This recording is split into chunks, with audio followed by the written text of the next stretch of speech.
বঙ্গ বিজেপির এ বঙ্গে লোকসভা নির্বাচনে শোচনীয় পরাজয়ের পর রুদ্রনীল ঘোষ কাকে দায়ী করছে, কাকে কাঠগড়ায় দাঁড় করাচ্ছে? আমরা ব্যালট পেপার খেয়ে নেওয়ার যে মেধা জিতবার জন্য সেই মেধার সঙ্গে লড়াই করে পারি। সেটিংয়েই শেষ হলো বঙ্গ বিজেপি। মানুষের তো চিৎকার করা উচিত ছিল, যে কংগ্রেসকে তুমি বলতে আমাকে খুন করে আমাদের কমরেডদের রক্তে ভাত মেখে খেয়েছে, তুমি তার সঙ্গে স্যার রক্তাক্ত হাতটা ধরলে কি করে কমরেড? বর্তমান রাজনীতি থেকে সোশ্যাল মিডিয়া নির্ভর হয়ে যাচ্ছে। দাদা আমি সোশ্যাল ছেলে, ফেসবুকেতে থাকি, বাড়ির খবর না রাখলেও দেশের খবর রাখি। রাজ চক্রবর্তী, যিনি নন্দনের এখন সর্বাধিনায়ক, তা তিনি জানেন কি, মানে এরকম কি কোনো নির্দেশিকা দিয়েছেন রুদ্রর ছবি থাকলে সে ছবি নন্দনে হবে না?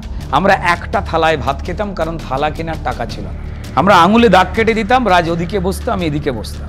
আমাদের একটাই বালিশ ছিল আর একটা থালাতেই ভাত খেতাম। ছোটবেলায় রুদ্র লাল, পরবর্তীকালে রুদ্রনীল, এখন রুদ্র গোল্ড স্টার অর্থাৎ অরেঞ্জ স্টার। আমাদের 200-র উপরে কর্মীকে খুন হতে হয়েছে, লাখ লাখ কর্মীর জীবিকা কেড়ে নেওয়া হয়েছে, ঘর কেড়ে নেওয়া হয়েছে। যারা পশ্চিমবঙ্গের সর্বনাশ করছেন আমি তার বিরুদ্ধে। মমতা বন্দ্যোপাধ্যায়ের খুব কাছের বৃত্তে চলে গিয়েছিল, সেই সময়ও তো তৃণমূলের কেউ কেউ রুদ্রনীলকে বাংলার বহু আকাঙ্ক্ষিত বাস দিতে চেয়েছিল। 6 বছর আমি পশ্চিমবঙ্গের টপ চেয়ারে ছিলাম, one of the top chair. প্রায় 27 জন মন্ত্রীর দপ্তরকে আমাকে কৈফিয়ত দিতে হতো। এখন কি রাজনীতিতে একটু বড্ড বেশি কাদা ছোড়াছুড়ি হচ্ছে?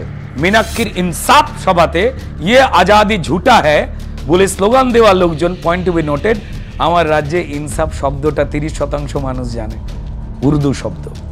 রুদ্রনীল কখনো ধর্ষক, রুদ্রনীল কখনো প্রতারক, রুদ্রনীল কখনো চোর, রুদ্রনীল কখনো ষড়যন্ত্রকারী। আর প্লাসের কি আপত্তি আছে? আমার মনে হয় নেই।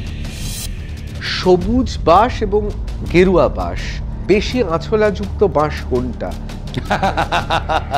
রুদ্রনীল ঘোষ ভালো অভিনেতা, বলতে গেলে ভালো চিত্রনাট্য লেখেন, ভালো পরিচালক। সেই রুদ্রনীল ঘোষ হঠাৎ করে রাজনীতি অভিনেতা থেকে জননেতা হওয়ার একটা দৌড়ে আছেন। একান্তে বসে রুদ্রনীল ঘোষ কোথাও মনে করেন না যে আগের যেটা ছিলাম সেটাই ভালো ছিলাম? পশ্চিমবঙ্গের প্রত্যেকটা ঘটনা যে কোনো ওয়েব সিরিজকে হার মানাবে।